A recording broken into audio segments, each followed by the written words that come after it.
This week, we have 4 power-packed webinars lined up for you. First, at 10 a.m., we have Idea Series, Should You Do a Lumpsum in Large Cap? In this webinar, we shall discuss the stability and growth potential in large cap. At 11 a.m., we have 2 webinars, one on quick commerce, the future of retail. In this webinar, we shall explore the business models powering Q-commerce. The other one is exclusive for women, the power of lump sum investing, accelerating your wealth creation. At noon, we have Decoding Myths of Mutual Fund Investing, in which we shall discuss the myths and realities around mutual fund investing. The links are given below in the description. Register now and join us on Saturday.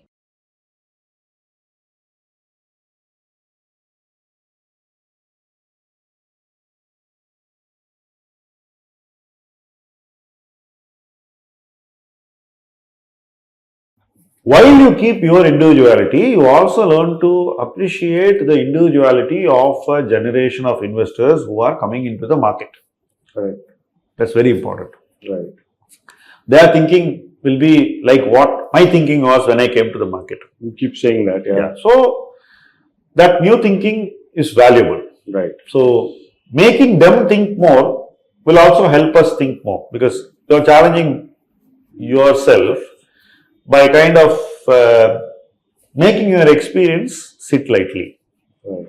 So, a lot of freshness has to come into your thinking today, because what made you succeed in the past as traits are still relevant. Correct.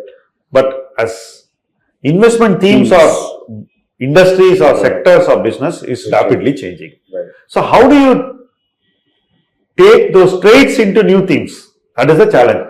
Right. So, you need to maintain freshness. So, you need to be striking a better balance between cynicism and appreciation. When I was an investor in my early years, it was more cynicism and less appreciation that saved the day for us. Right. You were appreciative by exception and cynical by rule. Because that was the type of corporate governance you had then. Sure.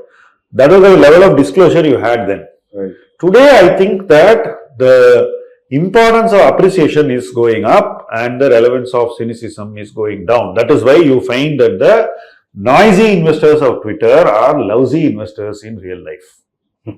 Because that cynicism is not working anymore. Right? We can debate whether the excessively appreciative investors and those who pump up companies are successful. Temporarily they will be successful, then they will learn their lessons. But cynicism is simply not working. Correct. Relatively, I think appreciation is doing better. Right. Right. So the balance is definitely turning. Right. Because that is what gives you the openness. That's what makes you look at businesses. Like I can tell you for a fact today, if you ask me what is the investment merit in a platform, most of the platforms don't have investment merit. But they have strong business merits, right? Right. So, while I may be cynical on the investment merits, I am not cynical on the business merits. I am appreciating the business merits. Right. And seeing whether some of these business merits will contribute to investment merits in the distant future. Correct. This is what I learned from the cynicism which we had to tech in 2000. Right. And infra in 2008. Right. Capital goods. Right. See, 14 years later, we got into tech after 2000 and made a lot of money. Right. Similarly, 2008 was the infra boom for 5 to 8. Correct. We got into capital goods in 2018. Yeah. You remember that? Yeah. So, you learn. So, when you are cynical also, you have to develop appreciation. That is the big differentiator today. Right.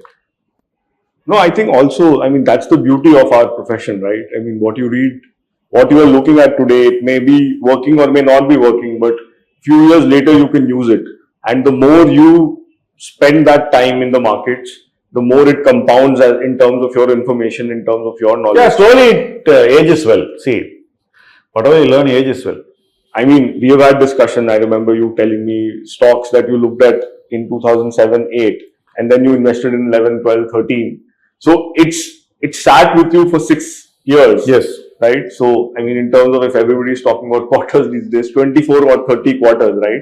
So, there is a marination that is happening of the idea, you're getting more information. So I think today there is, as I talk to a lot of people, everybody wants to pick the stocks at the right inflection point, right? And that's an oft-repeated word today.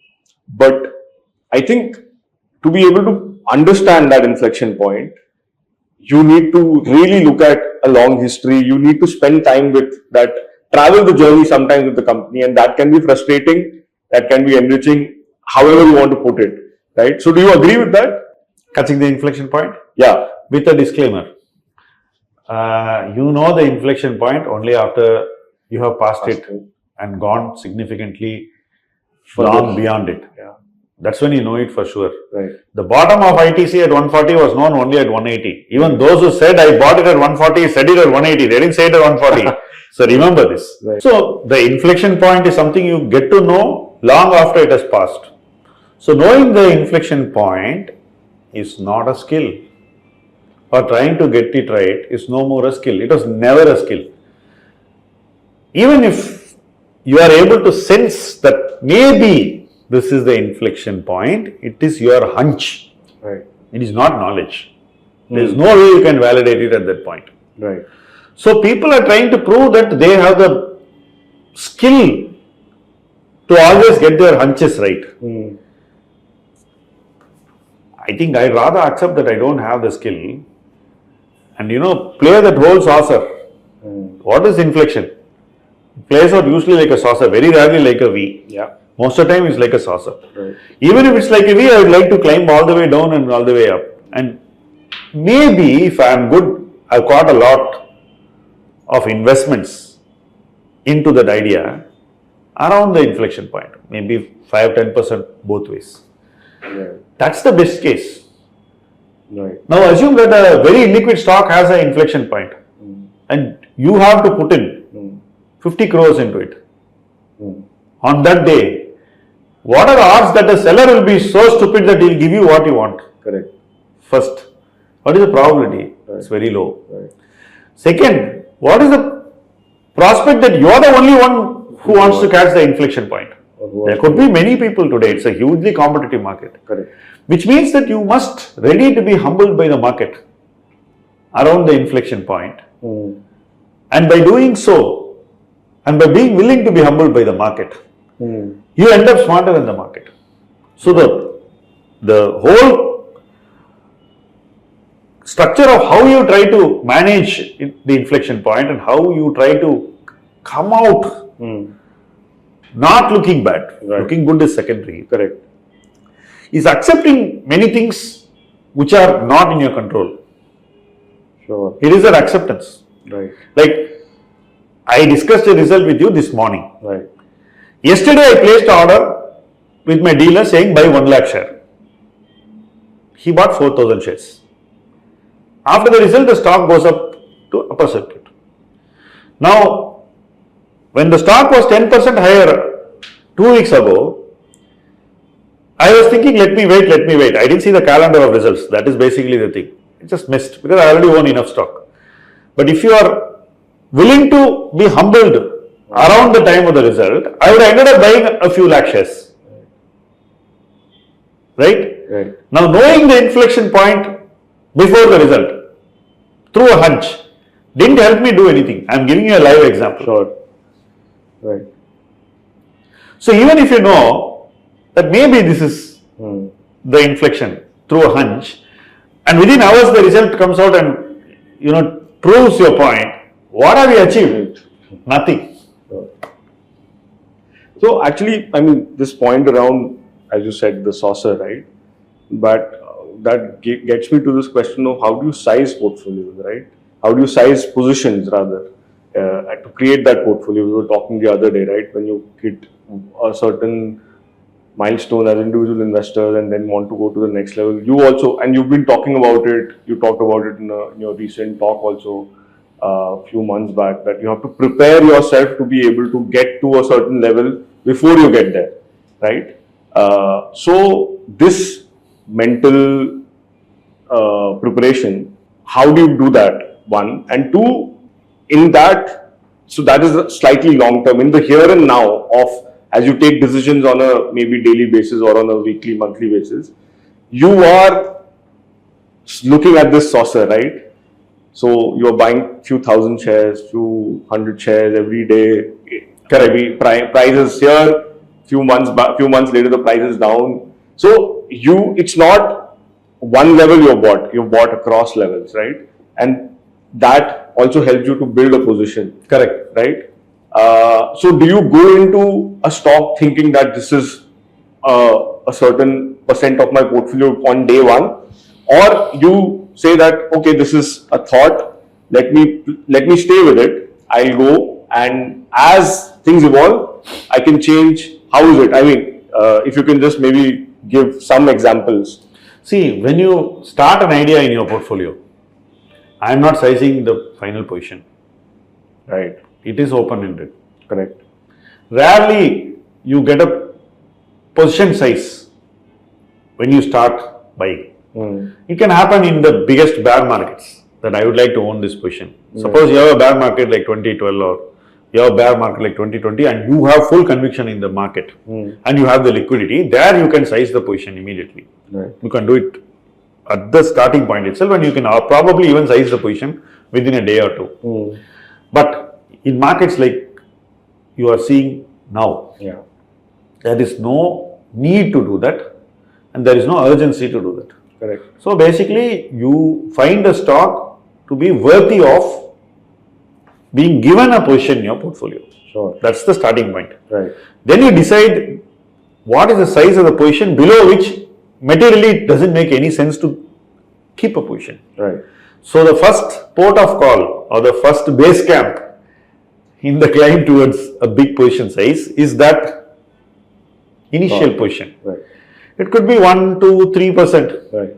I don't think anyone is going to have an initial position much above that. Right. But it has to be a meaningful position. You can't have 0.1% of your portfolio. Correct. It should be 1, 2 or 3. 1 itself, in my opinion, is a very questionable position. Sure. But we keep it like a marker. Right. Because if you don't buy at all, you forget. Right. Correct. Sometimes. Right. Absolutely. So you have a startup position. Then the position which you created earns a better place. Right. It promotes itself on merit. Right. Simply because you are given a position to a stock in your portfolio and position size it at 1 or 2 or 3% doesn't mean that you invest your conviction without merit on that stock. Simply because you want a 7 or 10% position in a portfolio. For example, today we don't have ideas where you can position size very aggressively. We don't. Right. Simply because we have 4 ideas which are 1 or 2% positions, you don't promote them without merit. Right. So you allow the stock to earn its place. Correct. And you also need to be lucky that what you see the market doesn't see. Correct. While you go along this journey. Right. Chances are the market will see. Correct. Right.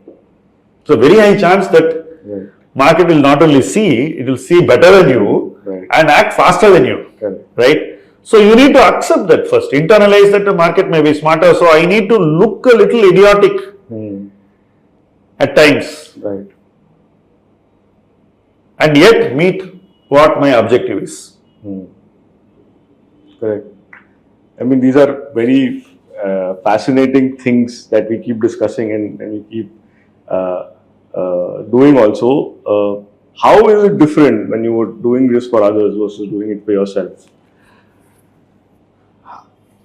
There's one difference between professional investing and personal investing.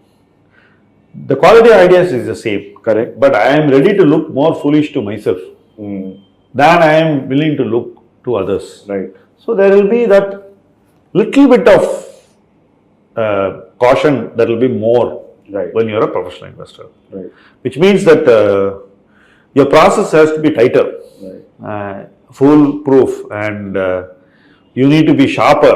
Right.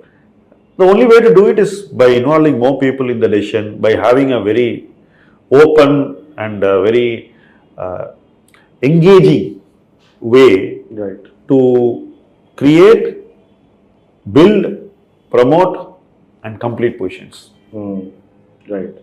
Personally, you can do it more like an art. Correct. Professionally, you have to bring in a lot of science. Right. That is the difference. Right. But the process broadly of ideation is the same. There's no difference. Right. Like I will give you an example. Let's say I have two ideas. Right. One in which the impact cost is low. Mm-hmm. Another in which the impact cost can go very, very high. Mm-hmm. Right? As a professional investor, I would lean towards the stock where the impact cost is lower. Right. Correct. But as a personal investor, I'll say that, okay, I like this, what the hell. Right. Let's see what happens. Correct. Even if I lose money, it's okay. Correct. Right. Right? Yeah. That cavalier tendency which you put in play in your personal investing, you cannot bring into your professional investing. That's the only difference. Yeah, absolutely. If I can clearly say. Right. Like, where there is very little information, okay, can you make a investment purchase in your professional portfolio? You can't. Professionally managed portfolio, you cannot do that. But you can do it in your personal portfolio because you're probably not worried about what will happen. Correct. Just picking on the last word, we were having just this discussion just outside. How relevant is irreverence in this profession? I mean, the fact that, let me explain this, right? And this is something we covered also. In the beginning of the conversation, we touched upon it. Sometimes we become successful and we feel that we have that golden touch or the Midas touch, whatever. And it has played out for a good period of time, right? But at the same time, I mean, the more you read about successful investors, you look at them closely, whether in India or globally, I see they are playing this game for the love of the game, right? So they are a bit irreverent. I mean, they are okay to look stupid. They take the knock on the chin and move on. It's not so much the outcome of or the pot of money or whatever or the fame that is relevant to them, but they are just interested in playing the game and being at the top of it, right? So, and then in that process there has to be some irreverence to it. Would you agree with that, in the sense that you are okay to look foolish sometimes, you are okay to take bolder calls sometimes, you are not worried too much of the outcome in that sense? Irreverence is an extremely valuable trait. In learning also, irreverence helps you.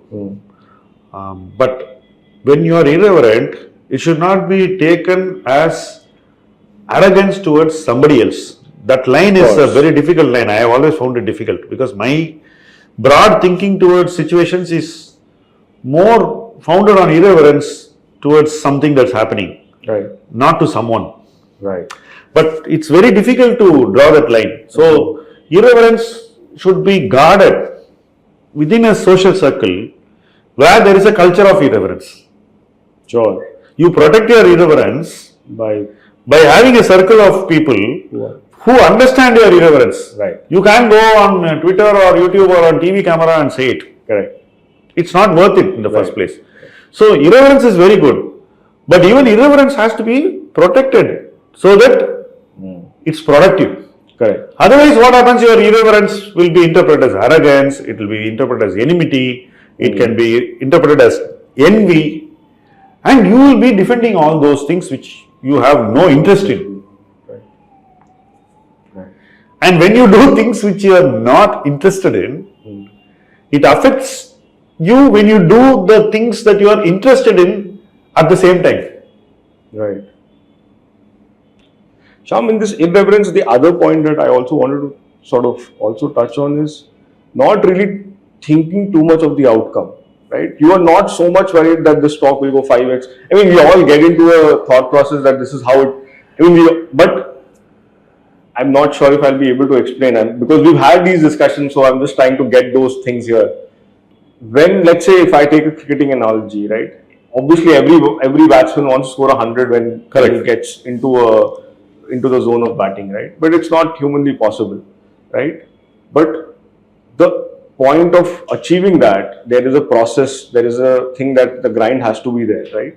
So he's not so much worried that whether he gets that 100 or not, right? But that irreverence in a way of not worrying too much of the outcome. How important it is especially when you're lasting 3, 4, 5 decades as an investor.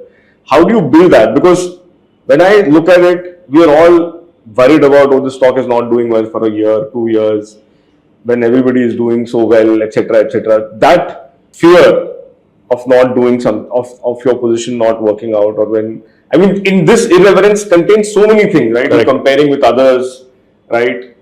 You wanting to be right on every decision, which is not humanly possible, right? So, one is the irreverence of saying what you want to say, calling out a spade. The other is irreverence is what I also wanted is don't worry about outcome, right? So, because it's, in a way, it's a business where every day you are handed out your scorecard, right? And then there is a benchmark when you manage money with others, etc., right? We are not worried about benchmark. That's how all of us are. But generally, how does this part of irreverence, how have you inculcated it? See, firstly, because you are irreverent, it does not give you any certainty of outcome. Correct. In fact, the uncertainty of outcome is higher where you are irreverent. You'll have to accept that first. Like, suppose I am going to buy a completely out of favor sector today or a company today, where the market is questioning the corporate governance or questioning many things, and the company is able to clarify these things over a period of time. At the point of purchase, I have no supporting evidence for my irreverence. Sure. It's an absolute leap of faith. Right. So, when it is an absolute leap of faith, you have to be very guarded in setting your expectation on outcome. Actually, you have a very low expectation of outcome. Then when your expectation of outcome is kept very low, in fact so low that it's easily achievable, then as each expectation is met, your expectation of outcome rises gradually, step by step, and gets met and again gets increased. Right. So the scaling up of expectation and scaling up of outcome should be done in a very clinical and a very rehearsed and a very gradual way. Right. Though you are mentally irreverent to the whole thing. It's see, these two have to actually come together in your mind. That's why, exactly. So so you are not worried. There are many investments where we don't have a exit strategy. Right. Like I'm making a lot of private investments. Right. They made at least a couple under very adverse circumstances. When a company has completely gone out of cash, you are making an investment. Right. When you are making that investment, you are not having a timeline for exit. Correct. But your faith in that business is founded on the irreverence that you have towards the outcome. Correct. Absolutely. And the conviction you have in the entrepreneur. Absolutely. With no visibility of when you are going to sell. Correct. This is in the private space. There are many such decisions you have taken in the listed space. Right. Like we have discussed refractory as an idea. Right. When there was no growth. Correct. In fact, and then we have told that this is what can happen at that point. Correct. Now, if I went on television and said this can happen, people have thought I am an idiot. Because there is no basis to say it. See, irreverence helps you think like that. Correct. But that irreverence is not safe to be communicated. Sure. So, you handle that irreverence in your mind, in your notes, in your hypothesis, in your report, in your peer discussion. Correct. So, you it's a safe space. Like a baby is kept in a water bag in the mother's thing. You have to have that water bag for these ideas. Your irreverence is your baby. Correct. Okay. Hopefully, it's delivered safely. Right. We all hope for that. Correct. So, you have to handle it in a very sensitive way. Correct. Sometimes, we tend to be insensitive in our handling. And that causes a lot of pain and grief and angst, which is worthless. Right. Right. So once you realize that fully and completely square up on that, Right. then you are capable of handling your irreverence and you are not worried about the outcome. Correct. When you are not worried about the outcome and you don't have a timeline, Right. but you are sure about the outcome. Right. This is the kind of, this is a compact. Correct. Yeah. You are sure about the outcome, you have no timeline. Right. Right? So, what will happen worst case? You may make 8% return or 6% return if you are right. Right. You may make 40% return if you are right on the timeline or the timeline is even better than what you thought. Now, it could be a spectrum of outcomes, right? So, the irreverence is a very valid instrument in managing yourself, your thought process, your ideation, your investment process, and dealing with the outcome. You are not managing the outcome. Understand this very clearly. Right. So, if you manage your expectations on the outcome well, then your irreverence is an asset. Correct. If you don't, it becomes a liability. Right. No, I think very aptly explained, and I can date back a lot of conversations we've had. I mean, capital goods was one where we were not sure of when it will happen back in 2017, 18, 19, right? There was no evidence, right? But we were That is why you are tight on the valuation, because you are trying to find out when. Right. You are reverential towards the valuation. See, you are fearful, right? So, you have to overcome that at some point in time. For example, today I am buying a loss-making company in a space which has got decadal growth. Right. The irreverence starts with my belief in that decadal team. Correct. The irreverence continues in my overlooking the loss. The irreverence sustains in my not having a visibility of when it will become profitable. Right. The fact that I am overlooking n time Right. before which it starts compounding or becoming a multi-bagger is the height of irreverence. Now, all this should be handled well. Right. Right. And that's how you protect your downside by the price you pay, etc., etc. I mean, Yes, you protect your downside by not allowing negativity to come. the position sizing, the price. Yeah, you do everything that it takes To not to handle your confidence correctly Correct. and not to lose it Right. or see it dip at any point in time. Because if you get shaken, you will get out. Yeah. And yeah, absolutely. Absolutely. Sam, I think it's been a fascinating discussion. I think just one last question. I think this is again going back to some of the points we discussed. There is a general thought that you should invest in tailwinds, right? And this is again going back to that point of you don't know tailwinds, or you may see tailwinds, but the market will be more smarter than you, and then price the tailwinds much better, right? So you may have to go through the headwinds and buy it, and then as you keep buying, you will get tailwinds. But in today's environment, so the outside, the macro is changing very fast, right? I mean, maybe it was always the case, but today with more information, everything seems so heightened, right?